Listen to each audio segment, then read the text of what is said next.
V našej obývačke je už usadená, pohodlne usadená, usmievavá Monika Stehlíková. Dobrý deň, Monika, vítajte. Dobrý deň. U nás v Dámskom klube rozprávať sa budeme o tom, či je vhodné riešiť akýkoľvek problém prostredníctvom SMS správy. A hneď na úvod by som sa vás chcela spýtať, či je možné nejakým spôsobom charakterizovať ľudí, alebo teda aká je charakteristika ľudí, ktorí uprednostňujú riešiť problém alebo komunikovať predovšetkým prostredníctvom SMS správy. Je to podľa mňa súčasť toho online svetu, do ktorého sme sa dostali. A myslím si, že každý z nás má minimálne jeden mobil, ak nie aj viac takýchto zariadení. A učíme k tomu už vlastne naše malé deti a dokonca aj starých ľudí. Sú špeciálne mobily, aby to malo veľké čísla a písmena, aby sme mohli spolu komunikovať. A celá tá komunikácia trvá niekoľko desiatky rokov, takže v tých 70. 80. rokoch sa prvýkrát objavila tá SMS komunikácia a ona zo sebou priniesla mnohé výhody, kvôli ktorým ľudia uprednostňujú takto komunikovať, ale takisto aj tie deformácie v rámci tej komunikácie. Takže kto uprednostňuje, pravdepodobne každý, komu to prinieslo aspoň jedenkrát benefit. A najčastejšie je to časové hľadisko, takže môžem to riešiť kedykoľvek. Mobil mám stále so sebou, takže môžem reagovať kedykoľvek. Môžem si vybrať, na čo budem reagovať, nemusím reagovať na všetko. A dokonca ja môžem aj poslať správu a tá druhá osoba si ju prečíta vtedy, kedy ona bude chcieť a bude mať možnosť mi odpovedať. Takže myslím si, že v súčasnosti je to už drvivá väčšina ľudí, ktorí majú tendenciu riešiť nielen organizačné veci a skratkovité veci cez tie SMS-ky, ale riešia tam už aj emocionálne záležitosti alebo konflikty. No a či to vhodné je alebo nie je, aj na to už o malú chvíľu odznie určite odpoveď. K tejto téme sme neprizvali iba Moniku Stehlíkovú, ale oslovili sme aj vás a pýtali sme sa vás na to, či ste už niekedy riešili nejaký problém prostredníctvom SMS správy a tu sú vaše odpovede.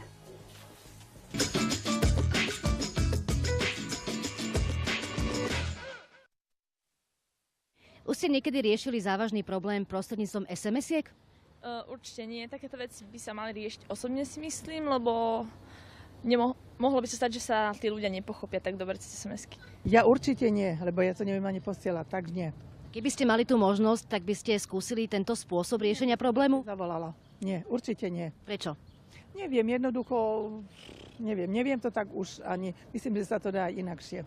Radšej riešim problémy tvárou tvár, pretože neverím SMS-kám a nedokážem vyjadriť cez SMS-ky svoju emóciu. Takže vlastne tá fakt informácia môže vysnieť tak všelijako a môžem ešte rozhnevať toho človeka, alebo môže sa sklamať, alebo môže to úplne ešte zhoršiť tú situáciu. Takže keď mám nejaký problém s kamarátkami, alebo s priateľom, alebo s rodinou, tak riešim to tvárou tvár určite. S SMS-kami nie. Ako sú na to muži? Muži riešia závažné problémy SMS-kami? No, my sme také typy mužské, no ťažko povedať, ako ktorý, ale tak vždy to je lepšie riešiť určite medzi dvoma ľuďmi ako SMS-kou. Závažné problémy, nikdy človek nevie presne vyjadriť tie pocity, aké myslí vážne. Za to SMS-kou je to také, no, na hrane. Na to treba osobný kontakt alebo rozhovor, že to sa nedá všetko SMS-kami schovávať. Že treba na to normálna komunikácia. Myslím si, že len tak písomne, bez toho, že by človek si vydiskutoval z očí do očí problém, tak určite nie. Riešili ste už niekedy závažný problém pomocou SMS-iek? Tak v prvom rade som sa vždycky snažila tomu človeku dovolať alebo osobný kontakt a keď sa nedalo, tak som to musela žiaľ napísať aj SMS-kou.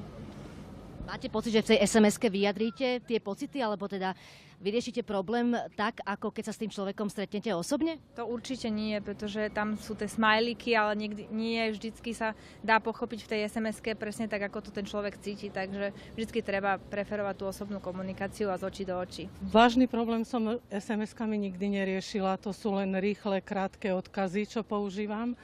A vôbec ani by som to nikdy, lebo hovoríte, či som riešila a či by som riešila.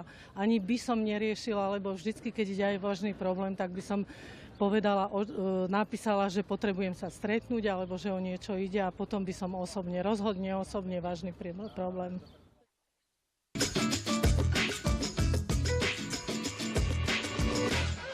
Ako vidíte, oslovili sme niekoľko ľudí, ale takmer rovnaké odpovede boli. Takmer jasné nie, skoro v každom prípade. Aký je váš názor, Monika? Áno alebo nie? Riešiť problém cez SMS-ku alebo nie? Ak zahrniem vlastne v rámci tých odpovedí, sme sa dozvedeli opakovane, že ľudia nie sú schopní odovzdať cez SMS-ku všetky svoje emocionálne prežívanie alebo rozpoloženie. Sú k tomu tam emotikony. A mnohokrát vlastne aj teraz sa operátori alebo mobily hrdia tým, že rozširujú škálu emotikonov, aby tá komunikácia bola plynulejšia a zrozumiteľnejšia.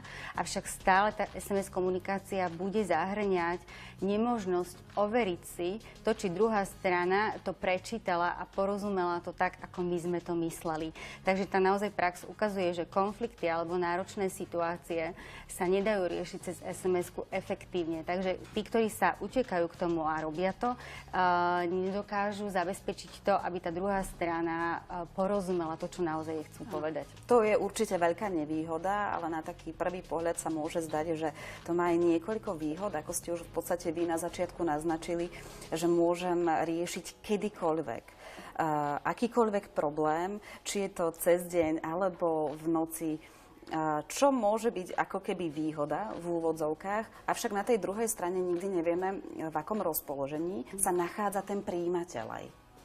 Áno, je to naozaj skratkovitá komunikácia, ktorá by mala fungovať iba vtedy, ak si chceme vymeniť alebo zdieľiť jednoduché informácie. Tam máte 160 znakov, niekoľko emotikonov a poväčšine tá komunikácia je naozaj skratkovitá. Avšak ja sa stretávam, my sme tu vlastne v tej ankete mali staršie ročníky, alebo tak bola tam mládež.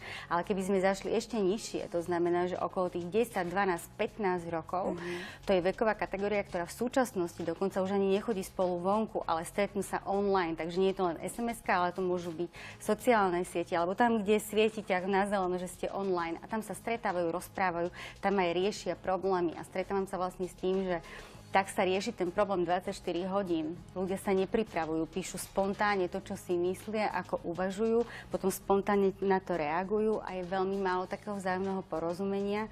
A mnohokrát to vlastne aj tú mládež nám zacykluje. Takže je dobré riešiť veci spontánne? Z jednej strany áno, na druhej strane my si tiež musíme byť vedomí toho, že veľakrát emócie napríklad hnevu nám natoľko znepojazní náš čelový lalok, v ktorom sa rozhodujeme, že nemáme k nemu dostup. Takže veľakrát pod vplyvom emócií vyprodukujeme reakciu, s ktorou následne nemusíme byť spokojní. A preto vlastne v takomto prípade, keď vieme, že máme intenzívnejšiu emóciu, tak vrele odporúčam radšej odstup od tej situácie, odstup od tej emócie a až potom reagovať, aby sme mali šancu premyslieť si to.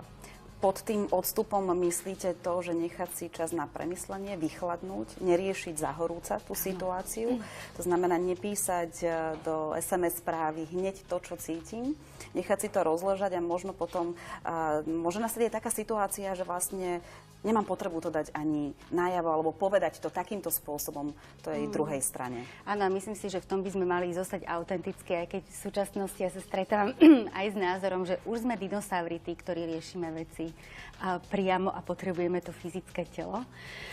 Ale mali by sme v tom zostať autenticky. To znamená, ak mi nesedí tá SMS komunikácia, alebo cítim, že v tej SMS komunikácii či online sa začína kopiť nedorozumenie medzi nami, tak mali by sme ju zastaviť a poprosiť o to, aby sme ďalej pokračovali v komunikácii už tvárou v tvár s celým tým verbálnym aj neverbálnym prejavom, aby sme si mohli lepšie porozumieť.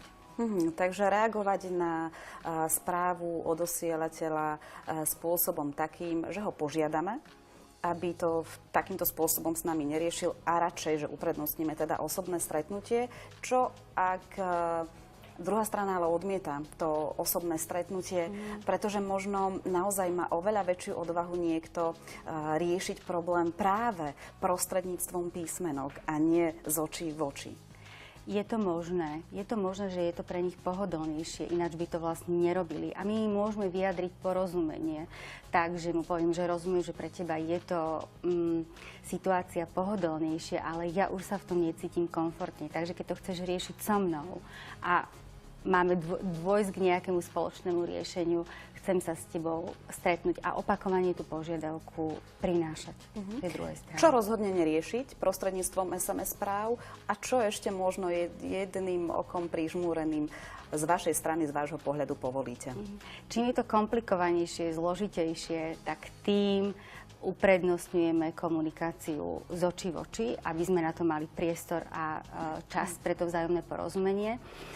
Opäť len pripomeniem to skratkovité, takže niečo jednoduché sa dá cez tú SMS-ku vyriešiť. Ale takisto, ja by som chcela upozorniť, že sú ľudia, ktorí zásadne neprečítajú to, čo im napíšeme.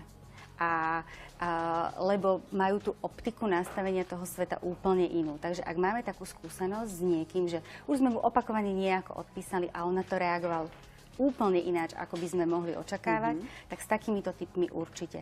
A to isté, ak ja som taká, že píšu mi a reagujem ináč, ako tá druhá strana očakáva, to znamená, vidím v tých písmenkách a medzi tými riadkami úplne iné informácie a iné posolstvo, ako mi vraví tá druhá strana, tak v tom momente to sebapoznanie by nás malo viesť k tomu, že uprednostníme reálny kontakt.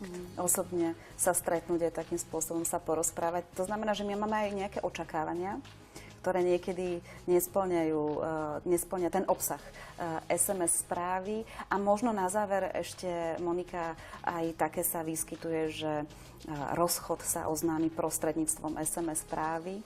Čo vy na to? Ja už som sa stretla, že aj partnerské problémy riešili online, takže partneri v jednej istej izbe si napísali radšej SMS-ku, ako by si to povedali, alebo napísali si na chat, pretože vedia o sebe, že je pre tú druhú stranu lepšie, aby si to premyslela. Môj osobný názor a prax ukazuje, že ten vzťah, ak je dlhodobý, alebo aj krátky, ale bolo emočné zaangažovanie, tak on stojí za to, aby sme ho ukončili tvárou v tvár, slovami a nie odkazom.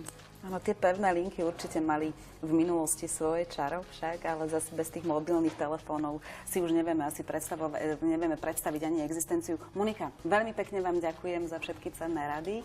Želám vám ešte pekný deň a v tejto chvíli sa všetci spoločne teraz zorientujeme v aktuálnej ponuke grillov na našom trhu.